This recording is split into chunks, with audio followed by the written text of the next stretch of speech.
నమస్తే వార్తలకు స్వాగతం. వివరాల్లోకి వెళితే మంత్రి నారాయణతో మర్యాదపూర్వకంగా British deputy high commissioner Gareth Wyn Owen భేటీ అయ్యారు. ఈ సందర్భంగా రెండు తెలుగు రాష్ట్రాల్లో బ్రిటన్ ప్రభుత్వం డిప్యూటీ హై కమిషనర్ వ్యవహారాలు చూస్తున్నారు. ఈ సమావేశంలో UK group infrastructure export chairperson Parveen, municipal శాఖ ముఖ్య కార్యదర్శి సురేష్ కుమార్ పాల్గొన్నారు. ఈ సందర్భంగా అమరావతి నిర్మాణం, ప్రభుత్వం తీసుకుంటున్న చర్యలను యూకే ప్రతినిధులకు మంత్రి నారాయణ వివరించారు. అమరావతి ఆర్థికంగా వృద్ధి చెందేలా సీఎం చంద్రబాబు ప్రత్యేక దృష్టి సారించారని వెల్లడించారు. సీఎం చంద్రబాబు మంచి విజన్ ఉన్న నాయకుడిని యూకే ప్రతినిధులు ప్రశంసించారు. వైఎస్ఆర్సీపీ అధినేత వైఎస్ జగన్ అధ్యక్షతన పార్టీ విస్తృత స్థాయి సమావేశం ప్రారంభమైంది. తాడేపల్లిలోని పార్టీ కేంద్ర కార్యాలయంలో ఈ సమావేశం జరుగుతుంది. ఈ సమావేశంలో సీనియర్ నేతలు Botsa Satyanarayana, Peddireddy Ramachandra Reddy, Buggana Rajendranath, party state coordinator Sajjala Ramakrishna Reddy, party ఎమ్మెల్యేలు, ఎమ్మెల్సీలు, పార్లమెంట్, అసెంబ్లీ నియోజకవర్గాల సమన్వయకర్తలు, పార్లమెంట్ నియోజకవర్గాల పరిశీలకులు, జిల్లా అధ్యక్షులతో పాటు రీజనల్ కోఆర్డినేటర్లు పాల్గొన్నారు. టీడీపీ కూటమి ఏడాది పాలన వైఫల్యాలతో పాటు ఎన్నికల్లో ఇచ్చిన హామీలు ఎగ్గొట్టిన వైనం, వైఎస్ఆర్సీపీ నేతలు, నాయకులు, కార్యకర్తలు లక్ష్యంగా సాగుతున్న కుట్రలు, దాడులపై సమావేశంలో చర్చించారు. సూపర్ 6 హామీలు ఎగ్గొట్టిన తీరును ప్రజల్లోకి బలంగా తీసుకుపోవాలని, ప్రభుత్వ వైఫల్యాలను ప్రజల్లో ఎండగట్టాలని వైఎస్ఆర్సీపీ నిర్ణయించింది. పార్టీ నాయకులకు వైఎస్ జగన్ దిశానిర్దేశం చేశారు.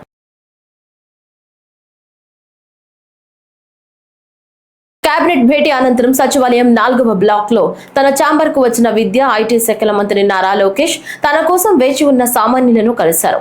వివిధ సమస్యలపై తన ఛాంబర్ కు వచ్చిన దాదాపు 150 మందిని కలుసుకున్నారు. ప్రతి ఒక్కరిని ఆప్యాయంగా పలకరించి వివిధ సమస్యలపై వారి నుంచి అర్జీలు స్వీకరించారు. ప్రతి వినతిని పరిశీలించిన మంత్రి లోకేష్ త్వరితగతిన సమస్యల పరిష్కారం కోసం కృషి చేస్తానని వారికి హామీ ఇచ్చారు. దీంతో వారంతా ఆనందంగా వెనుదిరిగారు.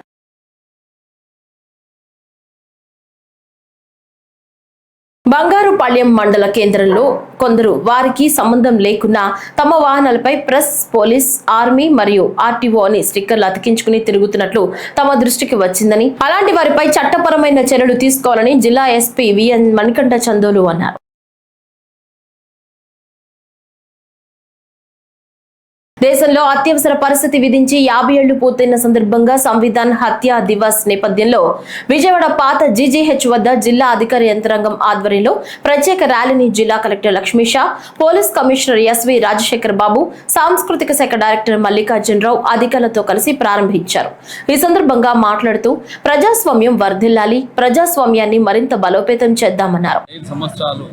అయినప్పటికీ ఎంతో బలంగా, ఎంతో స్ట్రాంగ్ గా ఇది ప్రపంచానికి విశ్వగురు అయ్యే ఒక సత్తా ఉంది అంటే అది కాన్స్టిట్యూషన్ వల్ల. కాన్స్టిట్యూషన్ ఆఫ్ ఇండియా మనకు కాన్స్టిట్యూషన్ రాజ్యాంగ నిర్మాతలు మనకి ఇచ్చిన గొప్ప ఒక వరం, ఒక గిఫ్ట్. ఆ కాన్స్టిట్యూషన్లో ఉన్న ఏదైతే freedom of free speech and expression ఉందో అది మూలభూత హక్కు మనకు, fundamental right of every citizen of the country. అటువంటి ఫండమెంటల్ రైట్స్ని కంప్రమైజ్ చేసి డెమోక్రసీని అణిచివేసే, డెమోక్రసీని జైల్లో పెట్టే పరిస్థితి వచ్చింది ఎమర్జెన్సీ అనౌన్స్ చేసినప్పుడు 1975లో. సో ఆ హితకర ఘటనని ప్రజల్లోకి తెలియచేయాలి. అటువంటి ఘటన జరిగితే ఈ మానవ హక్కు అలాగే ఫండమెంటల్ రైట్స్ ఏ ప్రకారంగా బలి అవుతాయో దాని గురించి తెలియజేయడానికి నిర్వహిస్తున్నది ఈరోజు ఈ సంవిధాన హత్యా దివస్. ఈ యంగ్ జనరేషన్స్ ఇప్పుడు మొబైల్స్, ఇంటర్నెట్ అని చెప్పేసి మన కాన్స్టిట్యూషన్, మన ప్రిన్సిపల్స్, మన హిస్టరీని మర్చిపోయి వాళ్ళు ఉండే పరిస్థితి రాకూడదు. వాళ్ళకి మన ఇతిహాసం తెలియాలి. ఈ కాన్స్టిట్యూషన్ అయితే ఏంటి, ఈ ఫ్రీడమ్ అయితే ఏంటో ఎంత పోరాడి ఎన్ని ప్రాణత్యాగాలు చేసి తెచ్చుకున్నదని ప్రతి ఒక్కరికి తెలియాలనే ఉద్దేశంతో ఈరోజు సంవిధాన హత్యా దివస్ని నిర్వహించడం జరుగుతూ ఉంది. విజయవాడ సిటీలో అలాగే ఎన్టీఆర్ జిల్లాలో ప్రతి ఒక్కరు, సిపి గారు అట్లాగే అధికారులందరూ అలాగే ప్రజాప్రతినిధులు అందరూ ఇన్వాల్వ్ చేసి మనము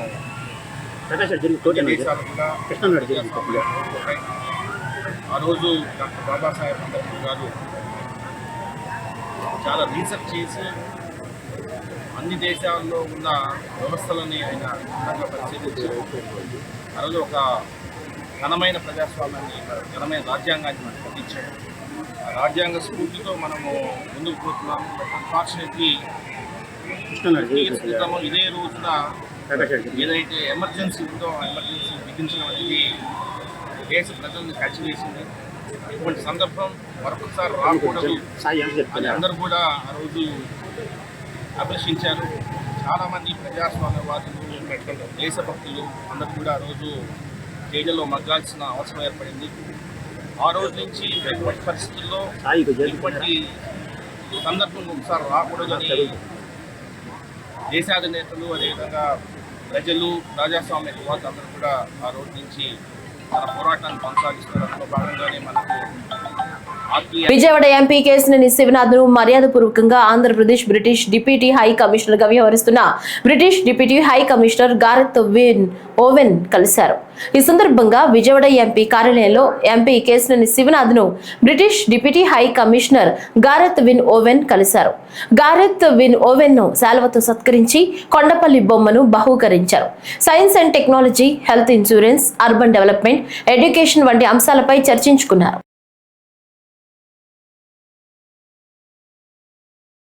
గుంటూరు జిల్లా మంగళగిరిలో ఈ రోజు కాకినాడ రూరల్ శాసనసభ్యులు Pantha Nanaji, AP medical infrastructure development corporation chairman Chellapalli Srinivasarao, Janasena party Prakasam జిల్లా అధ్యక్షులు షేక్ రియాజ్ మీడియా సమావేశాన్ని నిర్వహించారు. ఈ సమావేశంపై మరిన్ని వివరాలు ఇప్పుడు చూద్దాం.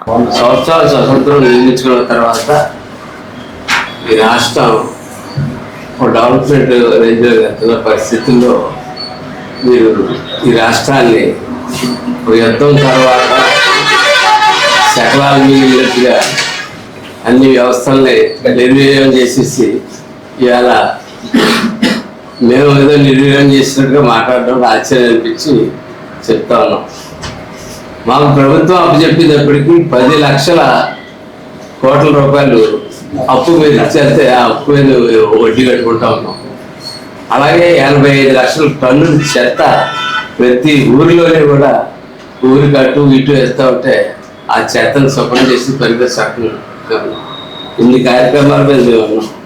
ఇవాళ పవన్ కళ్యాణ్ గారు వచ్చిన తర్వాత ఎన్ఆర్జీఎస్కి 2 సంవత్సరాలు ఎక్స్టెన్షన్ తీసుకొచ్చారు.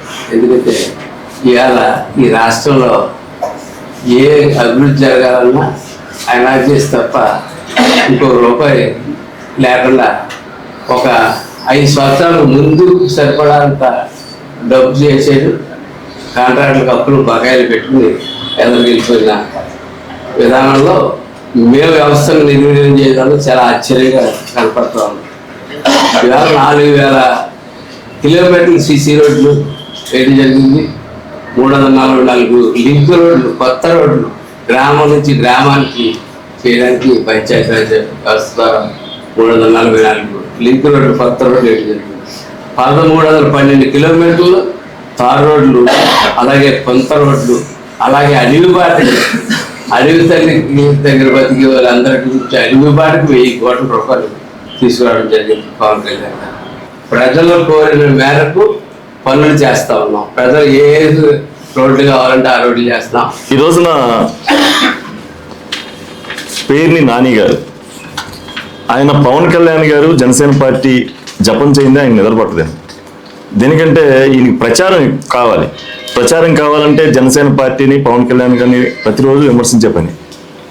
అసలు ఇంకా మీరు జగన్ భజన చేస్తూ ఈ రోజున ఆంధ్ర రాష్ట్రం ఒక తరం, ఒక భవిష్యత్తు వెనకబడిపోయింది మీ 5 సంవత్సరాల పరిపాలనలో.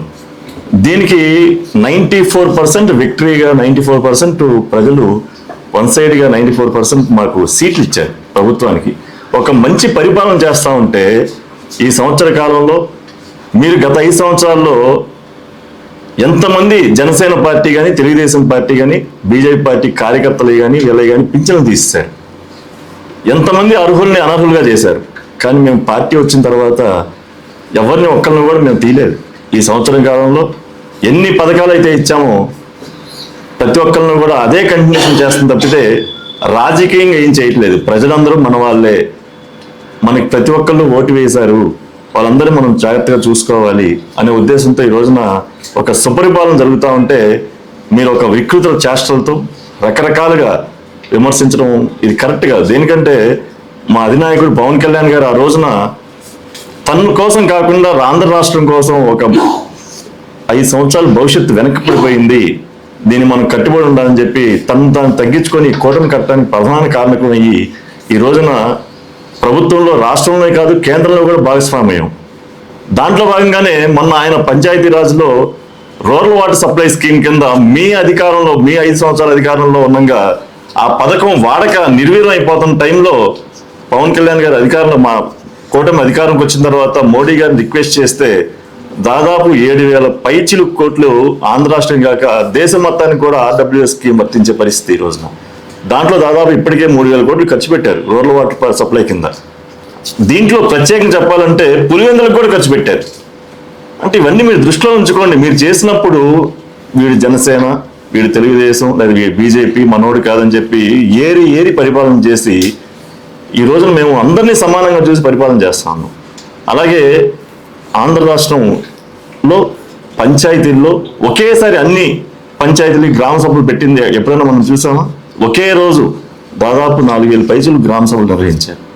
ఇది చరిత్రలో రికార్డు పవన్ కళ్యాణ్ గారు. కృష్ణా జిల్లా కానూరు ఆర్ఐఓ కార్యక్రమం వద్ద ఏఎస్ఎఫ్ ఆధ్వర్యంలో నిరసన తెలిపారు. ఏఎస్ఎఫ్ రాష్ట్ర ఉపాధ్యక్షుడు సాయి కుమార్ మాట్లాడుతూ రాష్ట్రంలో పుట్టగొడుగులా విద్యా సంస్థలు వెలుస్తున్నాయని అన్నారు. ఫైర్ సేఫ్టీ కూడా ఉండడం లేదని, విద్యార్థుల జీవితాలతో ఆడుకుంటున్నారన్నారు. ఇష్టానుసారంగా ఫీజులు పెంచేశారని, రాజకీయ నాయకుల కనుసన్నల్లో విద్యా సంస్థలు నడుస్తున్నాయని అన్నారు. ఎం సాయి కుమార్, ఏఐఎస్ఎఫ్ రాష్ట్ర ఉపాధ్యక్షులు. ఈరోజు కృష్ణా జిల్లా, ఎన్టీఆర్ జిల్లా, ఉమ్మడి జిల్లా ఏఐఎస్ఎఫ్ నాయకత్వ ఆధ్వర్యంలో ఆర్ఐఓ గారి ఆఫీస్ ముందర ధర్నా కార్యక్రమం నిర్వహించడం జరిగింది. ఈరోజు రాష్ట్ర వ్యాప్తంగా కార్పొరేట్ ప్రైవేట్ విద్యా సంస్థలు వాళ్ళు చెప్పిందే ఫీజు, మేము చెప్పింది దగ్గర మీరు కొనుక్కోవాలి, మేము అమ్మిందే మీరు తీసుకోవాలని చెప్పి ఆ విధంగా రాష్ట్ర వ్యాప్తంగా అనుసరిస్తున్నారు. మరి ప్రధానంగా అయితే రాష్ట్ర వ్యాప్తంగా రాష్ట్రానికి నడుగొట్టినటువంటి విజయవాడ నగరంలో ఈరోజు వర్షం బట్టి పుట్టుగొడుగులట్టి పుట్టుకొస్తాయో ఆ విధంగా సందుకి 10 పాఠశాలలు 10 కళాశాలలు వస్తున్నాయి. మరి వీటికన్నిటికీ అనుమతులు ఎవరిస్తున్నారు? అనుమతులేమో ఏమున్నా ఏం లేవని చూడట్లా. ఫైర్ సేఫ్టీ ఉండదు.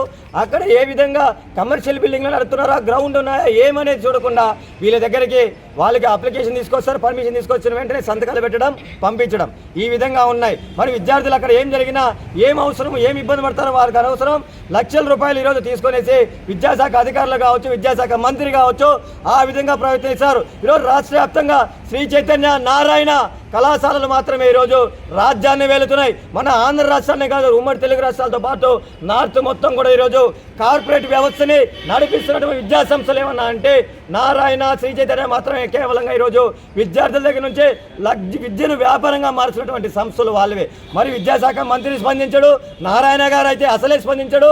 ఎందుకంటే మా కళాశాలలు మా పాఠశాలలు అని చెప్పి శ్రీ చైతన్య ఎవరిదంటే మందే, నారాయణ ఎవరిదంటే మందే, భాష్యం ఎవరిదంటే మందే.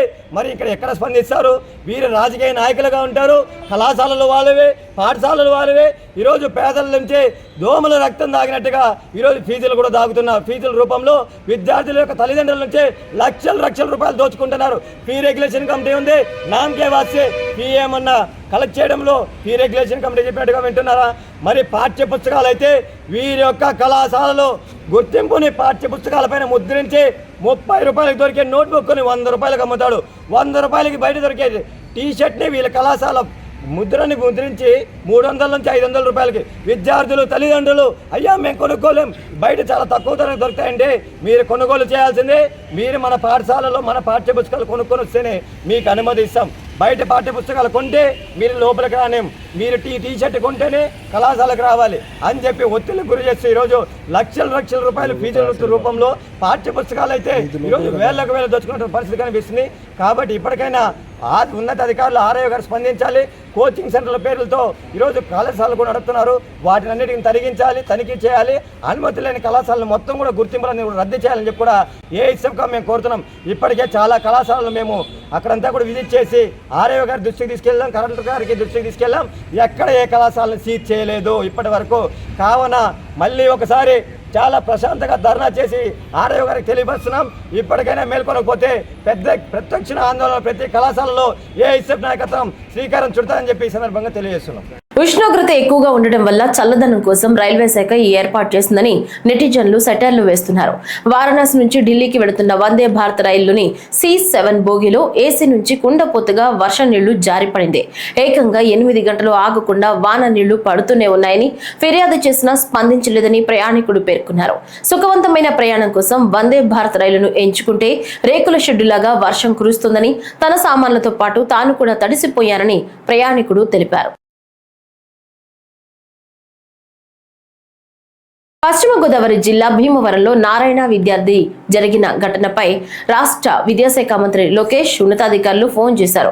కాలేజీ పిల్లలకు ఇబ్బంది లేకుండా పిల్లలకు తల్లిదండ్రులకు కౌన్సిలింగ్ ఇవ్వాలని సూచించారు. గెటింగ్ ఫ్రమ్ టీనేజర్ టైప్ లో ఉంటే అక్కడ కూడా హార్మోన్ వస్తున్నాయి. సో దీని గురించి ఫన్ లాగా he has hit boy inside the bus. అది అయిన తర్వాత ఆయన అక్కడి నుంచి వెళ్ళిపోయారు. ఆయన కొట్టిన వాడు కూడా రాలేదు బయటికి. ఆయనకి ఫ్రెండ్ వచ్చేయి బయట వచ్చేసి ఆయనకు అడిగారు, ఈ 4-5 పీపుల్ ఇంక్లూడింగ్ తీసుకెళ్ళు ఎందుకు కొట్టారు మన వాళ్ళకి. ఆబ్వియస్లీ దే విల్ రియాక్ట్, మన వాళ్ళు we have not beaten up anybody. So చిన్న గొడవ జరిగింది. Both boys have hitten 1 or 2 times each other. అయిన తర్వాత మొత్తం పిల్లలు బస్సులో వెళ్ళి అక్కడి నుంచి వెళ్ళిపోయారు. జాతర పిల్లలు జాతరలో కంటిన్యూ చేశారు. అయితే జరిగింది. సో నెక్స్ట్ రోజు ఒక మంచి సెటిల్ని ఒక యాంటీ సోషల్ ఎలిమెంట్ లాగా మ్యూజిక్ పెట్టేసి ఈ విజువల్స్ పెట్టేసి మాడిఫై చేసి అందరూ వైరల్ చేసిన జరిగింది. దానికి సంబంధించి అందరూ ప్లేసెస్లో వెళ్ళాయి ఈ వీడియో. తో చాలామంది మంత్రులు గారు సీనియర్ ఆఫీసర్స్ దాని గురించి అడిగారు. మన డిఎస్పీ గారు మొత్తం అన్ని యాంగిల్స్తో ఇన్వెస్టిగేట్ విత్ ప్రూఫ్, ఇది కన్క్లూజివ్ ప్రూవ్ చేయాలి. ఈరోజు మన అగైన్ మీడియా తరఫున మనకి చాలా హృదయపూర్వక అపీల్ ఉంటుంది. అట్లాగే ఇష్యూ ఉంటే ఖచ్చితంగా ఒకసారి మళ్ళీ వెరిఫై చేయాలి, పోలీస్ నుంచి వెరిఫై చేయాలి. ఆర్ వేరే సీసీటీవీ ఫుటేజ్ మీకు కూడా చాలా సోర్సెస్ ఉన్నాయి, ఒకసారి చెక్ చేయాలి. బికాజ్ ఇది చిన్న విషయం ఒక రాష్ట్రంలాగా ఇష్యూ ఉంటున్నాయి. ఒక సెపరేట్ ప్యారలల్ ఎంక్వైరీ చేసేస్తాం. ఇక్కడ నుంచి వీడియో స్టార్ట్ అయింది, ఎట్లా వెళ్ళింది, వితౌట్ వెరిఫికేషన్ పంపిస్తే అట్లాగే communities main it can lead to law and order serious conflict problems or seriously school మేనేజ్మెంట్కి పిల్లలకి చాలా జీవితం నష్టం వస్తుంది because of such kind of issues. So one has to be very very responsible.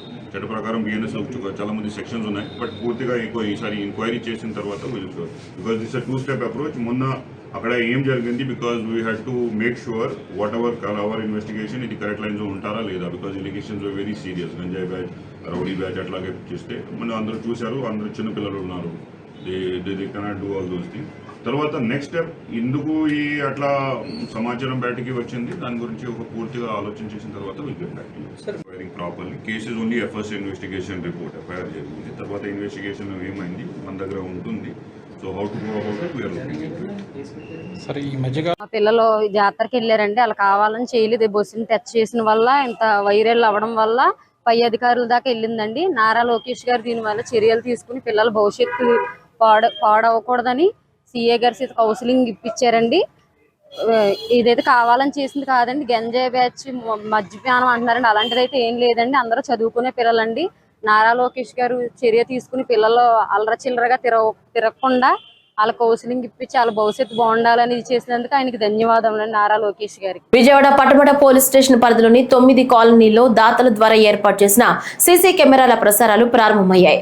MP Kesineni Sivanath, MLA Gadde Rammohan, నగర police commissioner Rajasekhar బాబు ఈ CC కెమెరాలను గురునానక్ కాలనీలోని ఓ ఫంక్షన్ హాల్లో రిమోట్ ద్వారా ప్రారంభించారు.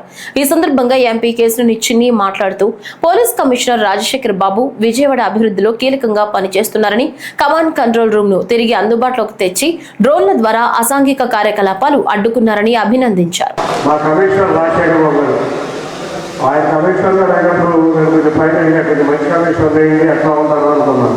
ఆయన కమిషనర్ అయిన కాడి నుంచి కూడా విజయవాడ నగర డెవలప్మెంట్లో వారి యొక్క పాత్ర చాలా బ్రహ్మాండంగా అద్భుతంగా ఉంది. తప్పకుండా మనం చూస్తే టెక్నాలజీ అనుసంధానం చేయడంలో వారి సీసీ కెమెరాల ద్వారా దొంగతనాన్ని అరికట్టవచ్చని చెప్పి అందరికీ తెలిసిన విషయం. చాలా చోట్ల దేశ విదేశాల్లో కూడా ప్రతి ఒక్కటి ఐడెంటిఫై అయిన ప్రతి ఒక్క దొంగతనం కూడా సీసీ కెమెరాల్లోనే ఎక్కువ 99% జరుగుతుంది.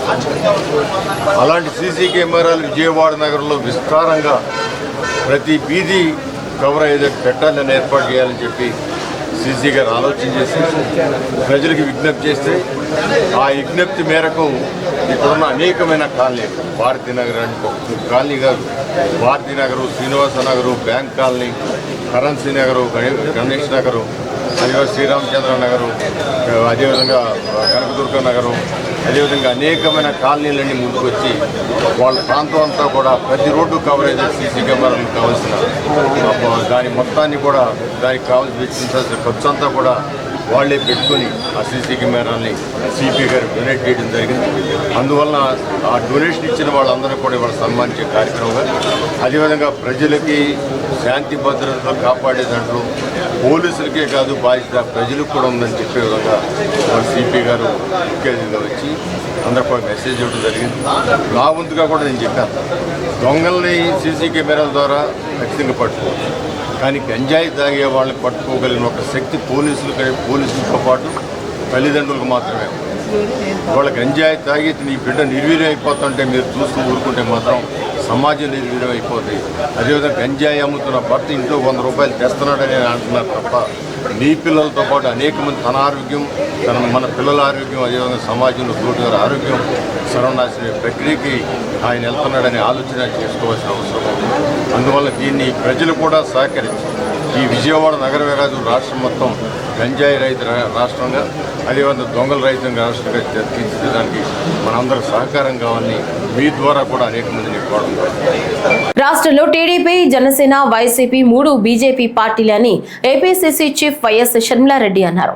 ఈ సందర్భంగా ఒకరిది సక్రమ పొత్తు, మరొకరిది అక్రమ పొత్తు అని అన్నారు. అధికారంలో ఉన్న 5 ఏళ్లలో జగన్ కూడా బీజేపీకి ఊడిగం చేశాడని, వైఎస్ఆర్ కొడుకు అయి ఉండి బీజేపీ అన్ని బిల్లులకు మద్దతు ఇచ్చారన్నారు. రాష్ట్రానికి ఏ ఒక్క మేలు చేయని బీజేపీకి బాబు, పవన్ ఊడిగం చేస్తున్నారన్నారు. చంద్రబాబు గారు, పవన్ కళ్యాణ్ గారు అదే బీజేపీతో కూటమి కట్టారు. నిన్న సభలో చూస్తే కూడా వాళ్ళు గొప్పలు చెప్పుకోవడమే. సంవత్సరం రోజులైంది అధికారంలోకి వచ్చి. డబుల్ ఇంజన్ అంటున్నారు. నిజంగానే డబుల్ ఇంజనో లేకపోతే ట్రబుల్ ఇంజనో వాళ్ళకు అర్థం కావటం లేదేమో, కానీ జనాలకైతే అర్థమవుతుంది. సూపర్ 6 అన్నారు, సూపర్ ఫ్లాప్ అయ్యే పరిస్థితికి వచ్చింది. ఇదే రీతిలో పోతే మాత్రం సూపర్ 6 ఎలా అమలు అవుతుందో చంద్రబాబు గారు ఆంధ్ర రాష్ట్ర ప్రజలకు సమాధానం చెప్పాలి. అన్నదాత సుఖీభవ అని పథకం కింద ప్రతి రైతుకి 20,000 రూపాయలు ఇస్తామన్నారు. సంవత్సరం గడిచిపోయింది, ఒక్క రైతుకు కూడా ఇవ్వలేదు. ఇవ్వాల్సిన రైతులు దాదాపు 80 లక్షల మంది అయితే ఇస్తున్నది మాత్రం 45 లక్షల మందికి. ఇలా ప్రతి పథకంలోనూ, లేకపోతే అమ్మఒడి అనే కార్యక్రమం అయితే ప్రతి పిల్లాడికి ప్రతి చైల్డ్కి 15,000 రూపాయలు ఇస్తామని చెప్పారు. కానీ ఇంతవరకు ఒక్కరికి కూడా ఇవ్వలేదు. ఇక మీదట ఇస్తామంటున్నారు. అది కూడా 20 లక్షల మందికి. 87 లక్షల మంది ఉంటే 67 లక్షల మందికి మాత్రమే ఇస్తామంటున్నారు. కరెంటు ఛార్జీలు జగన్మోహన్ రెడ్డి గారు 5 సంవత్సరాలలో 32,000 కోట్ల రూపాయలు జనం నెత్తిన మోపితే చంద్రబాబు గారు ఒక్క సంవత్సరంలోనే 17,000 కోట్ల రూపాయలు అదనంగా మోపారు. మరి ప్రజలకు ఏం మేలు చేస్తున్నట్టు? పేదవాళ్ళకి, ఎస్సీ, ఎస్టీ, బీసీ వాళ్ళకైతే 50 సంవత్సరాలకే పెన్షన్లు ఇస్తామన్నారు. ఇలా ఒక్కొక్కటి చెప్పుకుంటూ పోతే ఇంకెన్నో.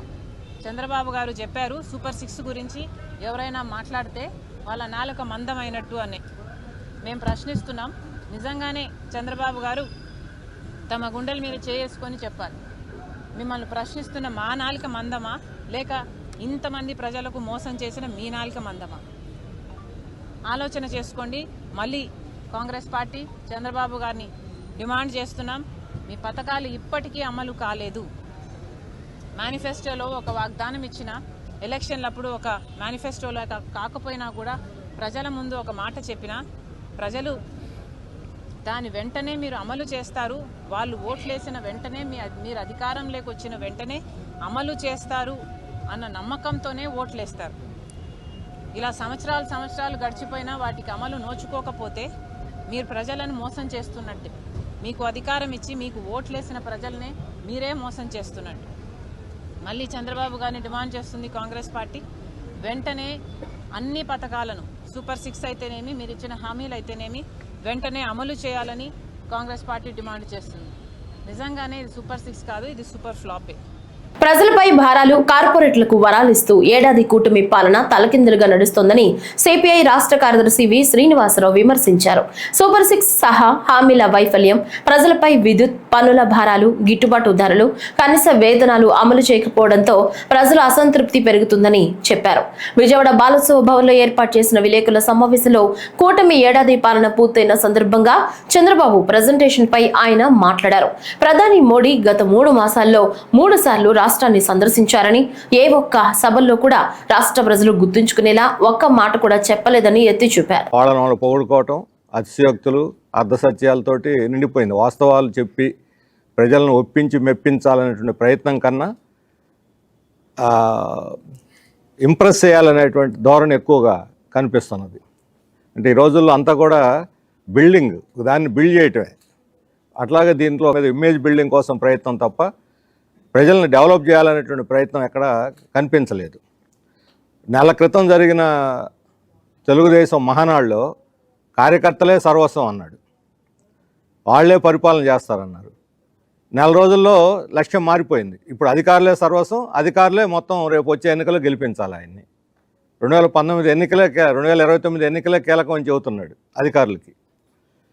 కాబట్టి కార్యకర్తల, అధికారుల ఈ డైలమా ఏమిటి అంటే ఎక్కడికక్కడే ఎవరికి వాళ్ళనే ఆకాశానికి ఎత్తేసి భ్రమింపజేసేటువంటి ప్రయత్నం తప్ప వాస్తవం అయితే అది కాదు.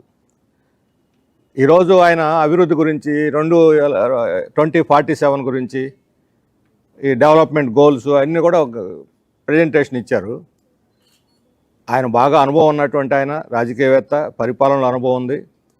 ఇప్పుడు తొలిగడుగు అంటున్నారు, తొలిగడుగు కాదు ఇది, వర్షన్ 4.1. వాళ్ళే అడ్వర్టైజ్మెంట్ అన్నిట్లో వేశారు 4.1, ఇది వర్షన్ 4.1. అందుకని తొలి సంవత్సరం కాదు, తొలి అడుగు కాదు. కొత్త నాయకులు, కొత్త పార్టీ, కొత్త ముఖ్యమంత్రి అయితే తడబడ్డారు అనుకోవచ్చు. తడబడే ముఖ్యమంత్రి కూడా కాదు వీరు.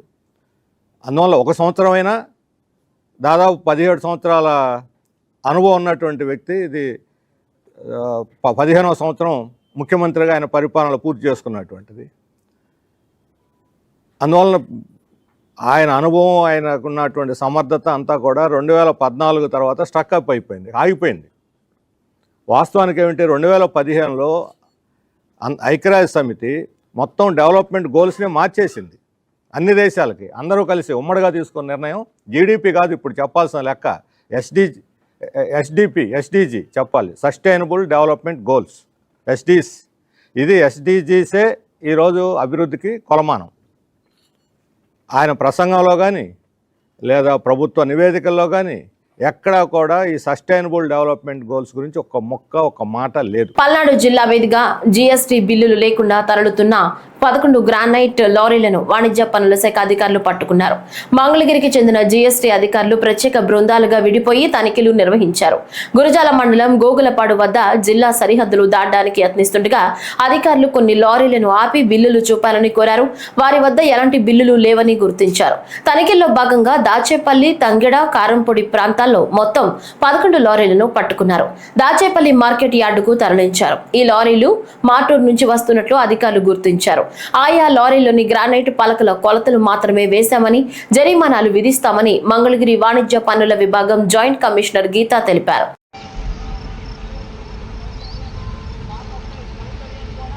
భర్త వేధింపులు తాళలేక తన 2 పిల్లలతో ఓ మహిళ బావిలో దూకగా తల్లి, కొడుకులు మృతి చెందారు. ఈ విషాద ఘటన విశాఖ జిల్లా పెందుర్తిలో చోటు చేసుకుంది. సత్యవాణిపాలెంకు చెందిన కొల్లి పవన్ కుమార్, గీత దంపతులు. వీరికి కొడుకు మణికంఠ, కూతురు యోక్షశ్రీ ఉన్నారు. పుట్టింటి నుంచి డబ్బులు తేవాలని భార్యను పవన్ తరచూ వేధిస్తుండేవాడు. వాటన్నిటిని మౌనంగా భరిస్తూ వచ్చింది. భార్యాభర్తల మధ్య వాగ్వాదం జరగడంతో తీవ్ర మనస్తాపానికి గురై బావిలో పిల్లలతో సహా దూకింది.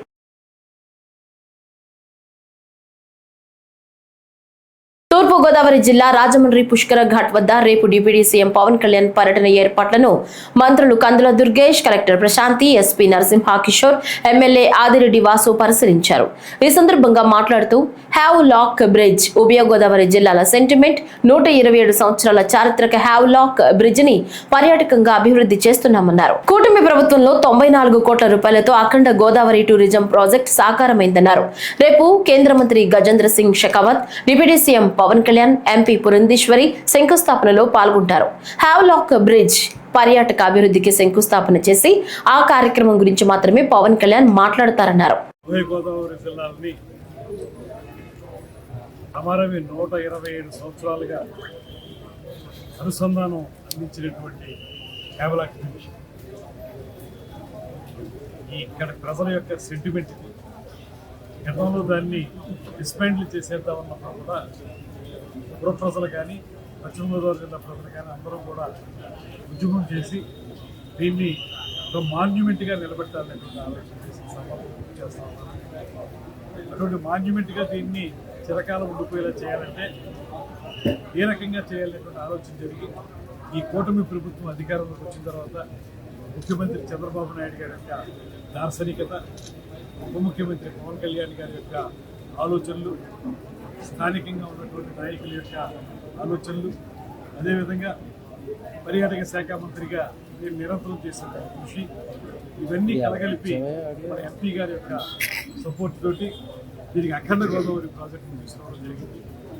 కేవలం రాజమండ్రి వరకు మాత్రమే కాకుండా అటు పక్కన కడియం కానీ ఆ పైన నిడదవోలు, కొవ్వూరు ఇవన్నీ కలగలుపుకుని ఉభయ గోదావరి జిల్లాలకి అనుసంధానంగా ఉన్నటువంటి హ్యావ్లాక్ బ్రిడ్జిని సుందరీకరించడంతో పాటు బ్రిడ్జి లంక మీద కొంత పర్యాటక కేంద్రంగా తయారు చేయడం, కడియం నర్సరీల్ని ప్రపంచ పర్యాటకులను ఆకర్షించే విధంగా చేయడం, నిడదవోలు రాజమహేంద్రవరం ప్రజల యొక్క కళ, దశాబ్దాల కళ ఈరోజు నెరవేరుతున్న సందర్భంగా గౌరవ కేంద్ర పర్యాటక శాఖ మంత్రి షెకావత్ గారికి, అలాగే రాష్ట్ర టూరిజం మంత్రులు దుర్గేష్ గారికి, ముఖ్య అతిథిగా విచ్చేస్తున్న డిప్యూటీ సీఎం పవన్ కళ్యాణ్ గారికి, అలాగే పార్లమెంట్ సభ్యురాలు పురంధేశ్వరి గారికి అభినందనలు తెలియజేస్తా ఉన్నాం. ఎంతోమంది ఒక కళ, ఎంతోమంది కృషి చేస్తున్నారు. వారందరి యొక్క ఆలోచనకు అనుగుణంగా ఎంతోమంది కృషి చేసినా ఈ రోజున ఎవరు ఆచరణలో తీసుకురాగలిగారు అని అంటే కూటమి ప్రభుత్వం. ఎన్నికల ముందు అదే పని మీద చెప్పేవాళ్ళం. ఇక్కడ శాసనసభ్యుడిగా పోటీ చేసేటప్పుడు, పార్లమెంట్ సభ్యురాలుగా ఆవిడ ఎంపీగా ఏదైతే పురంధేశ్వరి గారు పోటీ చేసినప్పుడు ఈ హ్యావ్లాక్ బ్రిడ్జ్ ఏదైతే ఉందో, అలాగే ఈ పుష్కర్ ఘాట్స్ ఏదైతే ఉన్నాయో, పుష్కరాల్ని దృష్టిలో పెట్టుకొని పుష్కర్ ఘాట్స్ చేయడం కాదు, ఒక టూరిజం హబ్గా తీర్చిదిద్దాల్సిన అవసరం ఉంది. ఒక పక్కన రివర్ ఫ్రంట్ ఇప్పుడే శరవేగంగా పనులు అవుతా ఉన్నాయి. దానికి అనుసంధానంగా ఏదైతే ఈ రోజున ఈ యొక్క కార్యక్రమం కూడా తీసుకోవడం, అలాగే అదృష్టంగా ఈ యొక్క పార్లమెంట్లో ఉన్న శాసనసభ్యులే మంత్రిగా అవడం దుర్గేష్ గారి కృషి వలన, ఈ రోజున కేంద్రం ఒక సహకారం వలన, చంద్రబాబు నాయుడు గారు, పవన్ కళ్యాణ్ గారు ఒక ఆలోచనకు అనుగుణంగా ఈ ప్రాజెక్టును అమలు చేస్తా ఉన్నాం. ఈ వార్తలు ఇంతటితో సమాప్తం. నమస్కారం.